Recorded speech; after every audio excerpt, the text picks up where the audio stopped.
I'm really happy to introduce now Professor Larry Diamond, our keynote speaker. You probably all know him as an outstanding public intellectual and a leading contemporary scholar in the field of democracy studies. Larry's academic home base is the Stanford University, where he serves as director of the Center of Democracy Studies, of the Center on Democracy, Development and the Rule of Law, to be precise. Along with his academic career, he has a lot of experience as an advisor to governmental and international organizations, including the United States Department of State, the United Nations and the World Bank. Larry Diamond is a prolific author. His many books include In Search of Democracy, published in 2016, and The Spirit of Democracy, 2008. He has also edited or co-edited some 50 books on democratic development around the world, among them the famous Democracy in Decline, with a question mark, also published in 2016. This is exactly the guiding question we asked him for his talk. Is liberal democracy in decline, or can we hope for revival? And what has to be done to break the populist wave and to make liberal democracy strong and attractive again?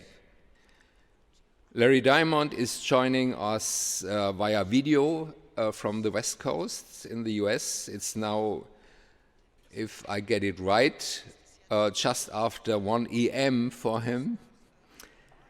Dear Larry, we thank you for this night shift and are looking forward very much to your presentation. Please, the floor is yours.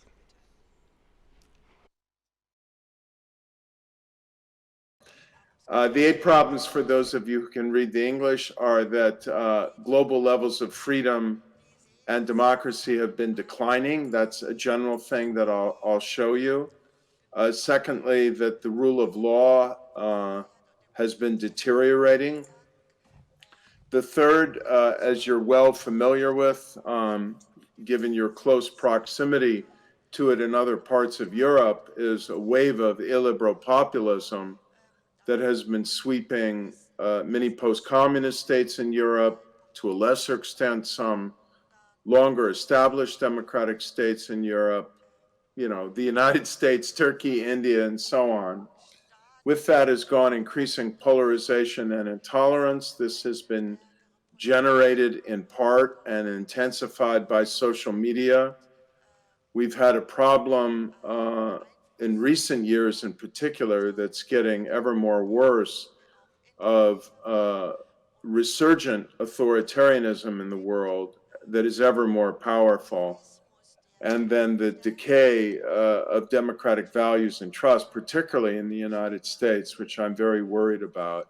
And of course, things have gotten worse in the pandemic. I'll go through these slides pretty quickly now. My point here is just to show that we have 4 classes of regime I think that we can roughly divide the world into. The world's higher quality democracies, which I call liberal democracies, that the US, Brazil, and Poland, you know, were part of, at least for some period of time. And all of them, I think, are, you know, kind of slipping out of that category now. Maybe most of all, Brazil. You see here its elected president, Jair Bolsonaro, who's a classic authoritarian populist. Next slide. Second, we have the category of regimes that have been clear electoral democracies, though not fully liberal, but where democracy is seriously eroding. And it's particularly alarming that this is happening in the world's largest democracy, which we have long assumed until recently to be stable, and that, of course, is India with its Prime Minister Narendra Modi. Next slide.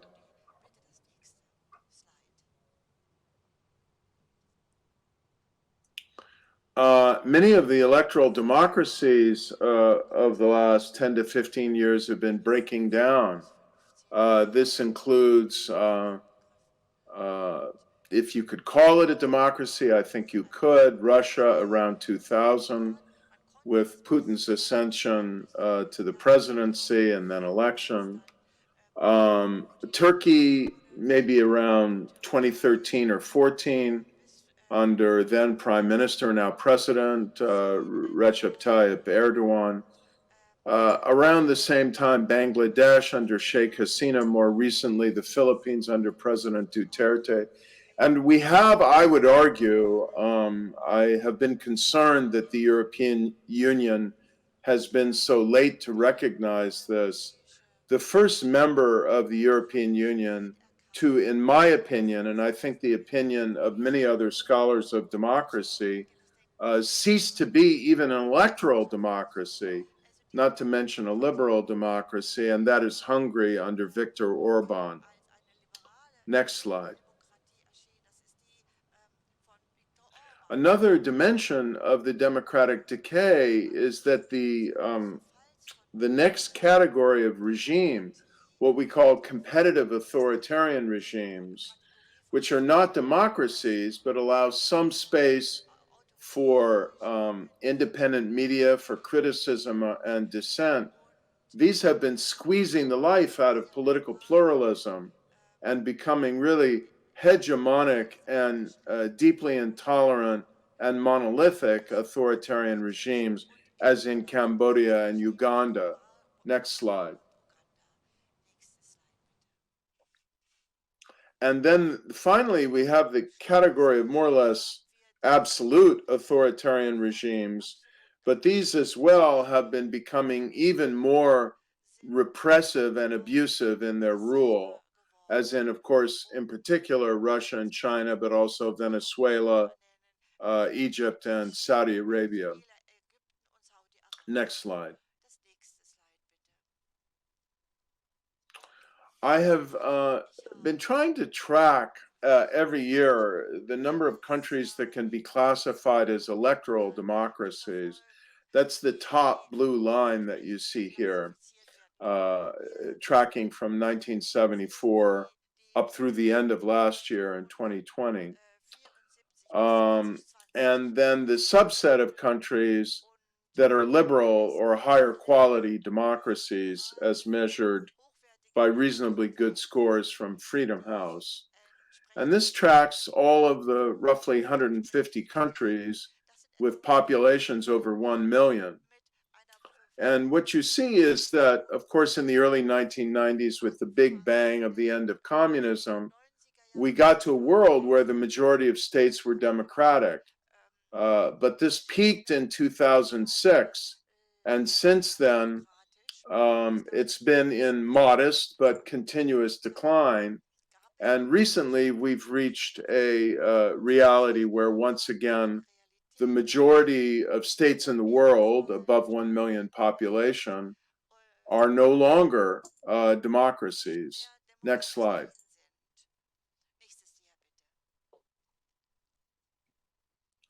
And with this goes the trend that Freedom House has documented, that for the last 14 or 15 years, many more countries have declined in freedom than have improved. You can see that in the post-Cold War years between 1991 and 2005, typically about 2.5 times as many countries, or at least 1.5 times as many countries, gained in freedom as the number that declined. It was, in most years, a favorable ratio. Beginning in 2006, that stopped, and in 2007, and in each of the years since, many more countries have declined in freedom than have gained, and the ratio has been only about 70% gaining compared to those declining, and last year it was only 40% gaining compared to those declining. Next slide.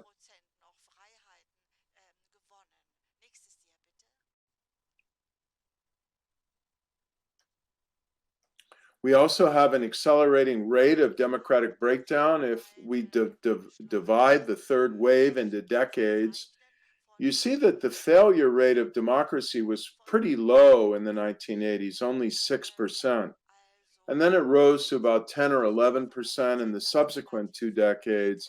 And then it jumped up dramatically to 15% in the last decade. Next slide. And the bar on the right is the much higher percentage, nearly 36% of all the regimes that have existed in the world at any time, all the democracies that have existed at any time in this now over 40-year period have failed at some point. And so if you combine a rising rate of democratic breakdowns and a declining rate of democratic transitions, what you see is the ratio has become unfavorable. In the last 5 years or so, for the first time since the third wave, only about 70% as many countries have made democratic transitions as have broken down in their democracy. Next slide.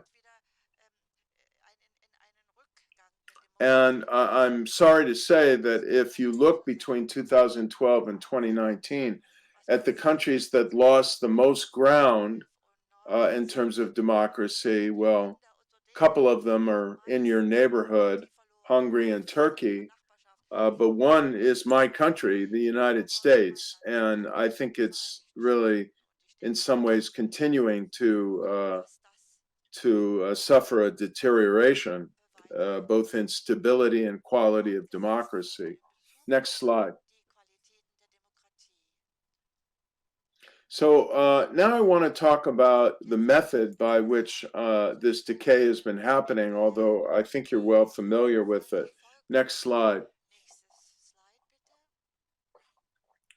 The most common vehicle for democratic deterioration has been the rise of populist leaders. There are very many of them. I've spoken of Viktor Orban in Hungary. You have the late Hugo Chavez in Venezuela, Jaroslav Kaczynski in Poland, Erdogan in Turkey, and so on. Next slide.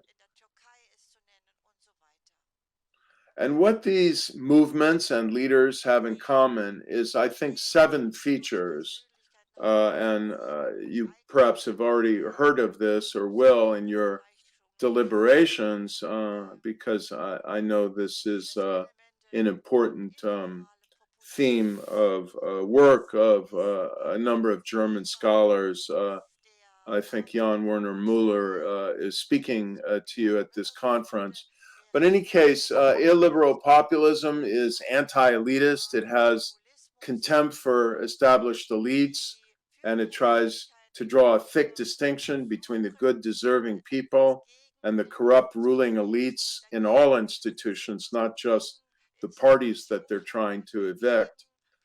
And it's not only against the elites, it's against the institutions themselves, and it has a very ambitious agenda for trying to undermine and level those institutions and replace them with more direct and personalistic control.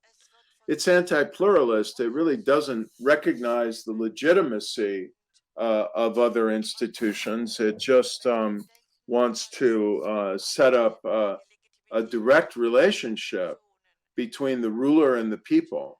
And so it's hegemonic, in the famous words of Donald Trump, only I can fix it. And it's plebiscitary. It seeks the crudest form of direct democracy and really doesn't have patience or respect for the workings of a representative democracy and the independent role of a parliament. It is deeply illiberal in another sense. Its project is always looking for a minority to stigmatize on its way to rallying populistic sentiment behind it, creating a division between the good, deserving people and dirty, greedy immigrants or Roma or whatever other minority, Muslims, that they can conjure up as being a dangerous traitor to the national integrity and even purity. They border on some pretty dangerous language. And finally, it's nationalistic and potentially quite dangerously so. It's certainly hostile to flows of people, flows of goods, exchanges and debates among ideas, and so on. Next slide.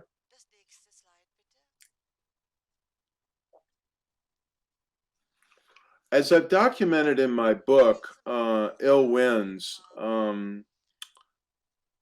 the assault on democracy in the era that we're in now has tended to be incremental through a 12-step program rather than a military coup or an executive coup. The destruction of democracy proceeds in steps and tries to disguise what it's doing by its incrementalism. It begins by demonizing and delegitimating political opposition as really,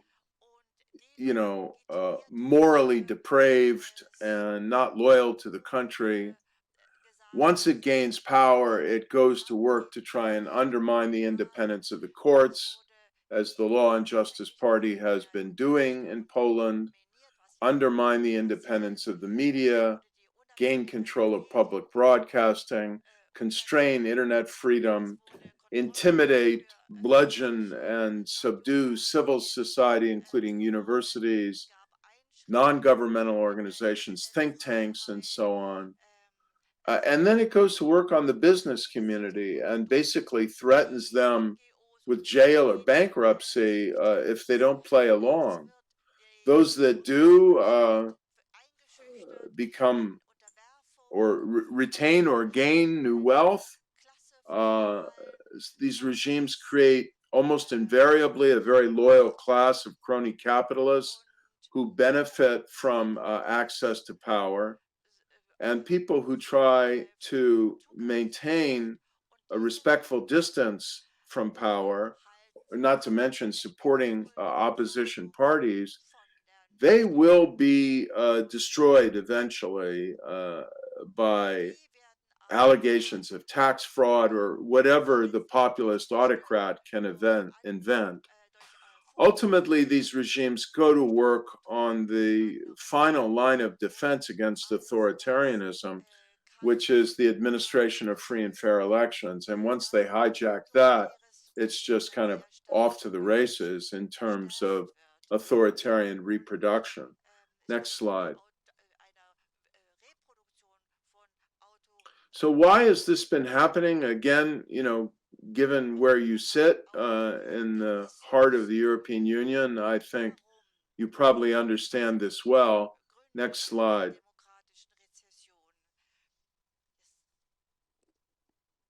But I identify 6 key or 7 key causes.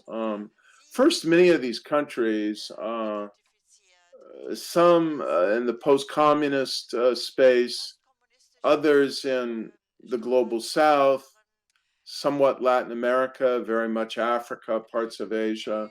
They inherited weak political institutions, weak judicial institutions, a weak rule of law.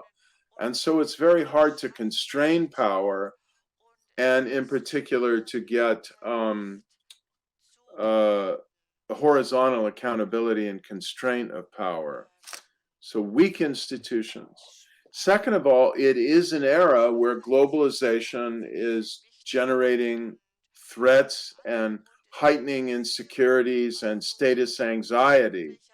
And a lot of people are feeling socially insecure and threatened. The third factor is one that, I sit here in the middle of the Silicon Valley, and so I'm very sensitive to this. The extremely toxic effects of social media, which, of course, with its global data protection regulation, the European Union has done much more to regulate than the United States as a whole has, but nobody is doing enough. It's been extremely polarizing and destructive of citizen support, social trust, and democratic cohesion.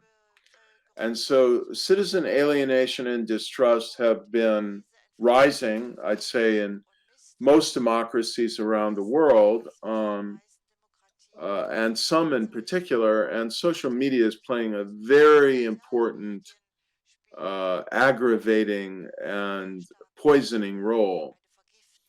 Then there's the decline of the West in power, in self-confidence, I think in will to resist the authoritarian trends, and the decline of the West in terms of the quality of some of its democracies, some within the European Union now, especially Hungary, maybe, we've turned a corner in the Czech Republic. I'm very worried about the United States. I think we are at risk of another very serious electoral crisis in 2024. And we have the rise of, global autocracies, China and Russia, which I think increasingly see liberal democracy as an existential threat to their survival as autocracies. And they mean to take it down and destroy the whole liberal international order. And I repeat, autocracies have seized upon the pandemic to heighten their powers, heighten their surveillance, and further intimidate freedom of expression. Next slide, please. I think you're probably familiar with many of the ways that the pandemic has given cover to or an excuse for authoritarian and semi-authoritarian regimes to heighten their control, their censorship of news, their monitoring of individuals, and in some cases, their suspension of elections and parliament. I think we're going to have to be very careful about watching what happens with these tracking and tracing apps on people's cell phone after the pandemic, if we ever get past this thing, because these are very powerful tools for the violation of privacy and the monitoring of people's social and political behavior once they're no longer necessary for public health reasons. Next slide, please. Then we have the authoritarian power surge, and I think, next slide, that China represents a very serious threat to global peace and stability. I believe that Xi Jinping may well decide in the next few years that Taiwan's time is up, and that if they don't agree to basically be absorbed into the neo-totalitarian Chinese state, that the PRC will use military force to resolve the issue. Authoritarianism is becoming supercharged in its internal crackdown on civil society, in its criminalization of foreign donor support for civil society, whether it's coming from private foundations, from your party, Stiftungen, from our aid agencies, from the National Endowment for Democracy, the European Endowment for Democracy. They see all of our efforts to provide cross-border support to Democrats around the world as not so much violations of their sovereignty, that's what they say, but what they really fear is threats to their hegemonic control of power. Next slide. And then we have another phenomenon you're well aware of, increasing Russian methods of compromise, disinformation, modernized for the digital age. I personally do not think Donald Trump would have been elected president in 2016 had it not been for the Russian intervention, and particularly the hacking into the email of the Clinton campaign and the way that these documents were released by Russian actors, probably almost invariably, I think, linked to the Russian state and probably the successor organization of the KGB. But there are many other ways that Russia has intervened in our social media space and that of other democracies. And these kinds of digital interventions and other personal corrupting and threatening interventions in Georgian politics, Ukrainian politics, Moldovan politics have really represented a very serious threat to democracy in the region. Next slide. And then we have what we call the sharp power, the United Front activities of the People's Republic of China, the expansion of its propaganda apparatus, the funding of Confucius institutes and universities. But more troubling to me is the degree to which China's embassies and consulates are reaching out to its foreign students and intimidating them and censoring their expression of critical views. And they're doing that as well with think tanks and universities in our countries to try and get them to adhere to a line that is favorable to China and that will kind of stand aside and let the People's Republic of China, a neo-totalitarian state that is committing horrific human rights abuses within its border, become eventually the dominant power in the world. Next slide. And then we have, several other dimensions with the Belt and Road Initiative that is seeking to gain control of infrastructure, the pursuit of control of supply chains. We're headed for a real challenge in the global supply of semiconductors in the coming years and critical inputs for digital industries. Huge increases in military spending, rapid militarization by China of the South China Sea, the growing threat to Taiwan, which I follow very closely, and the forced transfer and outright theft of high technology, virtually all of which is being plowed back into the modernization of the People's Liberation Army. Next slide. So to conclude, to counter these ill winds, I think there's a few things we need to do. Next slide. First of all, and this is mainly me talking to my fellow Americans, we must revive our own democracies, improve them, defeat their challengers to them, and make them again models that are worthy of inspiration and even potentially emulation. We badly need electoral reform in the United States, a defense of voting rights, and other initiatives to, I think, get some responsibility from social media to break up the big social media monopolies and to renew support for democratic values. Next slide. I think there is still a lot of work that can and must be done by the democracy promotion organizations, your aid agency, our aid agency, the endowments, the Stiftungen, and so on and so forth. Next slide. Oh, and I might add, I think, there's a massive need here. We just need to do more. This is an era when that we can't let up. Support is more needed now than it's ever been.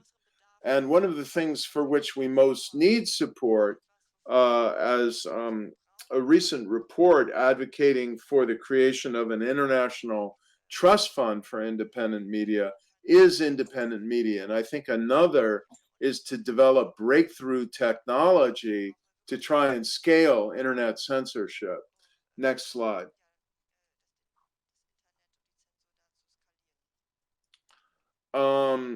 Some of the targets for democracy assistance would be to support and train anti-corruption coalitions, to increase aid for key swing states. I think much of the future of democracy is going to be decided in Ukraine and Taiwan and maybe Tunisia and just a few other swing states.